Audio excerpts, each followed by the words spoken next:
अस्सलाम वालेकुम। Pakistan media update की तरफ से अहम तरीन खबरों और तजज़िये के साथ मैं आपकी खिदमत में हाज़िर हूँ।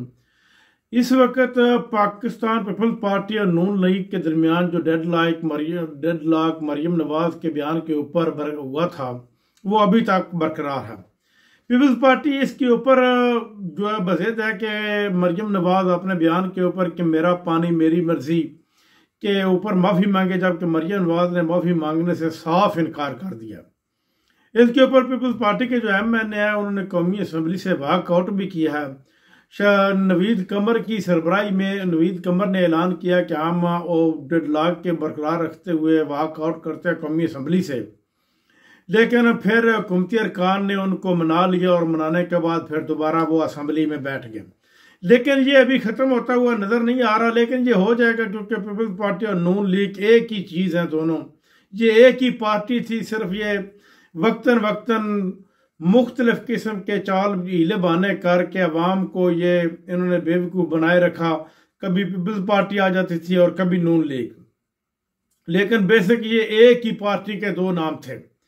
अब जो आज़ाद कश्मीर में जो मामला वो बन रहा है उसके लिए एक्शन कमेटी और हुकूमत की मुज़ाकराती कमेटी के दरमियान मुज़ाकरात जारी हैं और कल भी मुज़ाकरात हुए हैं, आज भी मुज़ाकरात हुए हैं। वज़ीर-ए-आज़म के माह पर उम्मीद की जा सकती है कि ये काम जो आज़ाद कश्मीर के लोग अपने हकूक़ के लिए उन्होंने शुरू किए हैं वो ख़त्म हो जाएंगे, क्योंकि कुछ मुतालबात तो उनके तस्लीम कर लिए गए और कुछ मुतालबात जो है वो लेजिस्लेशन के ज़रिए तस्लीम होंगे।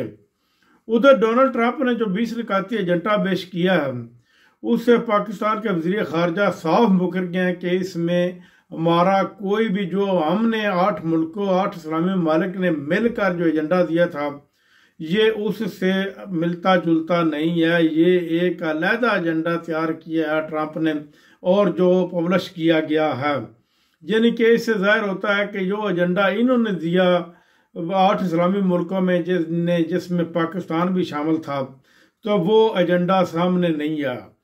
जो इमदादी किश्तियाँ गज़ा के लिए इमदाद लेकर जा रही हैं उनको इसराइल ने उनका सामान भी कब्ज़े में कर लिया है और कि उनके ऊपर जो लोग हैं उनको भी तकरीबन 450 के लगभग लोगों को इसराइल ने अपनी हिरासत में रखा और उनको जेल में बंद किया और बहुत जल्द उनको मुल्क बदर भी कर देंगे।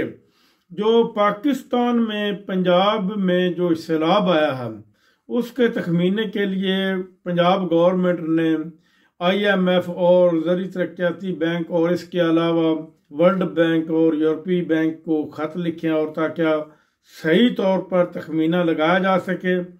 अगर सही तौर पर यह तखमीना लगाया जाता है तो तकरीबन 81,000 के लगभग जो घर हैं वो मसमार हुए हैं और तकरीबन को 1500 के 2000 के लगभग मौज़ाजात जो है वो मुनहदम हुए हैं और 54,000 एकड़ के लगभग ज़मीन जो है वो जो पानी की ज़द में आई है। उधर इमरान खान और बुशरा बीबी का तोशाखाना 2 केस जो है उसकी समाअत को मुलतवी कर दी गई है और उसकी समाअत को 6 अक्टूबर तक एक्सटेंड कर दिया गया। 6 अक्टूबर को दोबारा उसकी समाअत शुरू की जाएगी। अब तक की खबरों के साथ मैं आपसे इजाज़त चाहता हूँ। अल्लाह हाफ़िज़।